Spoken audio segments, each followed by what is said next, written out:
Welcome back everybody. Today we're going to cover building our first level. As you saw in the last tutorial, we set up our first package, got a little bit of Unreal script in there, not anything too heavy. But now let's go ahead and build our first level.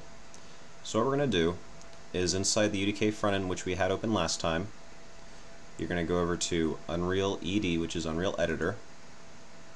Give that a click. And it's going to pop through some things. It may ask you a couple different dialogues about checking your assets. Just go ahead and check them. It doesn't take long at all. Let's go and open that up. And you can hit, you don't want to show at startup because that's annoying. Okay. And just for the time being, let's close the content browser. And what you're going to be left with is this thing. It's going to be the UDK front-end map if you did it as we did, because that's your default opening map. What we're going to do though is make a new map. Since we're doing it, since we called the map GS Hallway, we're just going to do a blank map. And what this is going to do is give you a blank editor. Now, there's many good tutorials in building your first level. So if you don't quite understand this one, I recommend that you go into YouTube, just UDK map builder, editor, whatever. You'll find plenty of good video tutorials on how to build your first map if you have some issues with this.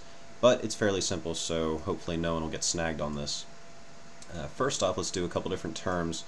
This editor in itself, right now anyways, is using additive geometry, which means that we're going to add to the scene. We have infinite space, and we can just keep adding to it as we see fit, which you can see, just as an example, we added a cube. And then again, now you can see that this thing here is kind of where all the action's happening. This is our BSP builder brush. And right now it's in the shape of a square, or a cube that is. And you can go over here to brushes, and you can change its shape to pretty much whatever you want. But for now, a cube will do. What you're going to want to do is right click on the cube, and you're going to see the brush builder properties. Now it's going to default always to 256 by 256 by 256. That's nice, but that's a little small for us. 256 is about the size of an average pawn. So we're going to want about, I don't know, 3 times that, right? So let's just, for the sake of it, we'll do 512 just to keep things a power of 2 for now. 512 by 512. It's a decently sized room. And let's go ahead, since this is a hallway after all, let's go and extend this a little bit. Let's do 2048. Let's see how long that looks. That'll do. Okay, so we got a little bit of a hallway going. We want to make it hollow. And it's called Cube as the group name, but let's go ahead and rename that to Hallway. Or just Hallway, there we go. And the wall thickness is 16, that's fine. We hit Build. Now you see nothing's really happened, we just changed the shape of our BSP brush. From here, you're going to go over to CSG, and over the top left, you're going to see CSG Add, which is Control A. Go ahead and click it, and you see we got our own little rectangle going on here, and inside of it, you see we got our hallway. Pretty cool, right? Not much to it, but it's still pretty cool. Alright, now seeing as this game's going to be pretty much inside this tube, we don't really need to worry so much about what's out here, aside from one minor fact. And what we're going to want to do, because a lot of tutorials miss this part, is we're going to go back into here and just increase this figure 4 pixels on each one. So 514 by 2052 by 514 again. We don't want it to be hollow this time. We're going to call this lighting. Because what we're going to do now is we're going to go over here to volumes, click on add volume, and what we're looking for is, where is it? Light mass importance volume. There it is. This guy here. Just click it, and you have now just added a light mass importance volume. So if you go down here, you can't really see because it's so close, but there is another rectangle on the outside of our rectangle. And what this does is it tells the editor that the section enclosed by that brush is important for lighting purposes. So anything inside of here, which is our tube, we need to make sure there's extra importance in lighting it. Alright, so let's make this look a little better. Go over to the content browser, which is up here in the top area. It's the little Unreal icon. We'll click it. You're going to get this thing to pop up. You're going to go to Cool Materials, and you're given a bunch of different materials you can work with. For now, let's put this over here so we can see both. And let's try you.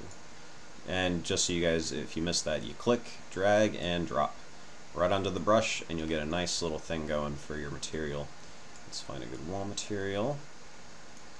Yeah, that'll work. Nice, good colors that work with each other well. And then a ceiling material. Let's see. How do you look? Yeah, you'll do. It's not pretty, but it'll work for now.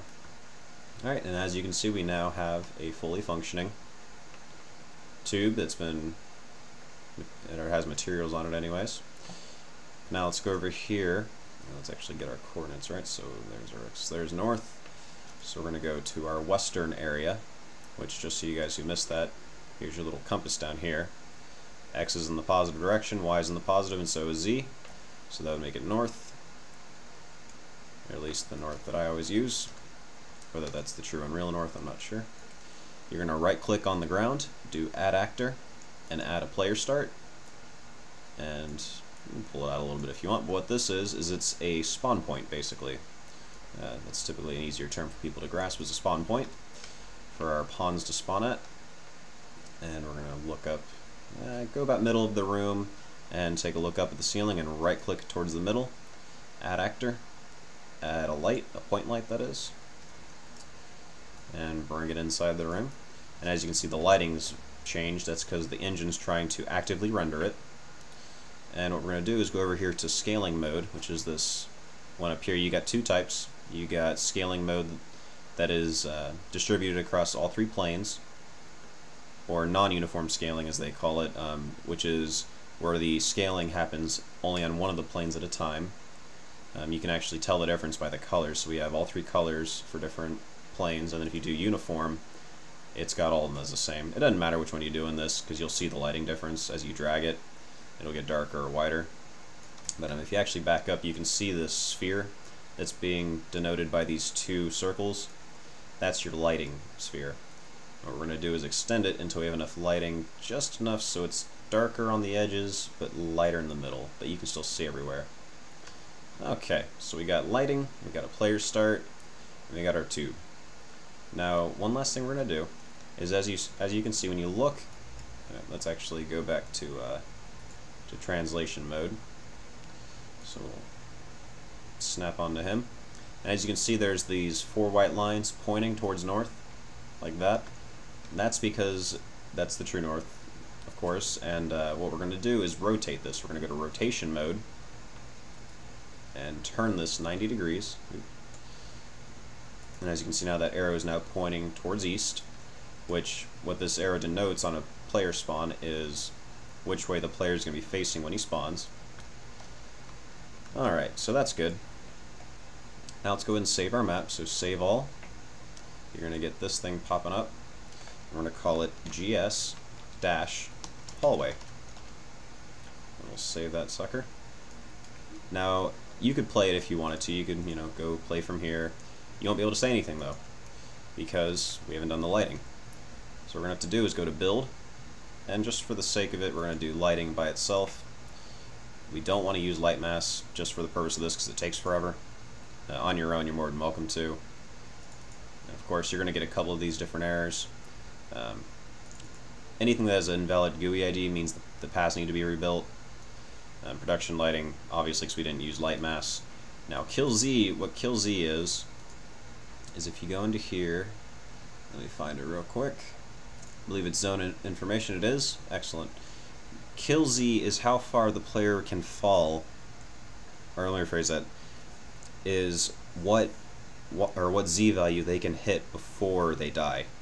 So say you're falling out of a tower. If my tower was 100 Unreal units high, if I set my kill Z to 50, you could fall halfway down that tower, and when you hit 50, you would die instantly. So what we're going to do is just set this to, let's do -1,000. No, actually, just to be safe, -5,000. Alright. And while we're in here, one other thing we're going to do, which started recently in a lot of the game builds, is the default game type. Let's go ahead and set that to GS game, just to be safe. So we got zone info for our kill Z, and our game type for our default game type is set to GS game. And that's in our world info properties, which we'll become very, very familiar with very soon. And just in case you guys didn't catch me getting there, you just double click on it, or single click it that is, and go to properties, and it'll pull up your world info. But in case you ever get lost, it's over here in view, world properties. It'll pull up the same thing for you. Alright, so we close this, and let's go and build those paths as well. These are our AI paths, and you can see most of our errors are gone now. Alright, so that's good, and just for the sake of it, let's go ahead and save all again, and we can try playing again. And if you take a look, we're inside our hallway. We don't got anything going on just because the game hasn't given us anything. But no errors, no logs that we can see so far, and we're good to go. So let's go and exit out of this, give your file one last save, and we'll check out of here. And one final thing before we check out, do not hit Control-Z like most programs do. I have no idea why Unreal did this, but Control-Z is actually the subtract, the CSG subtract. So if you do Control-S, you didn't save it, you actually just did a subtract, and you will have hurt your map more than anything. So make sure you always just do it manually, just walk over, save all. Alright, so we can exit out of the Unreal Editor now. And if we go over, let's go ahead and hit add, and you should see GS Hallway, which we do. We're going to go ahead and build it, and just so you guys can see it moving, clear that out from the last time. And there it goes, it's starting to build all our assets. And while this is building, let's go ahead and talk about the Unreal Developer Network, just in case you guys haven't got acquainted with it. The Unreal Developer Network is a website, and if I remember right, it's udn.epicgames.com, and it is one of your best resources, aside from the UDK forums, of course, for finding out technical information about the engine, about classes in the engine, especially ones that aren't really used much. Well, I say used much in the sense that you don't quite open them as much as you should, which, you know, like classes like Actor or Mobile Pawn or something like that. So if we go to game mode and we go to generic shooter now, you should see Hallway, which we do. Go to Hallway, we can start the game, and voila, we're in our game. Amazing, right? Yeah, I know what you're saying. Not quite, Chris, not quite. Alright guys, well that's it for this tutorial. So, as always, if you have any issues, feel free to comment inside the video section. There's going to be probably one link on the Code Cyclone page of this video. So if you guys want, I believe it'll probably be the UDN link. But aside from that, as always, if you have issues, email me, or leave a comment on the video, and we'll be sure to get back to you guys with a response or a response video if it's a big enough issue.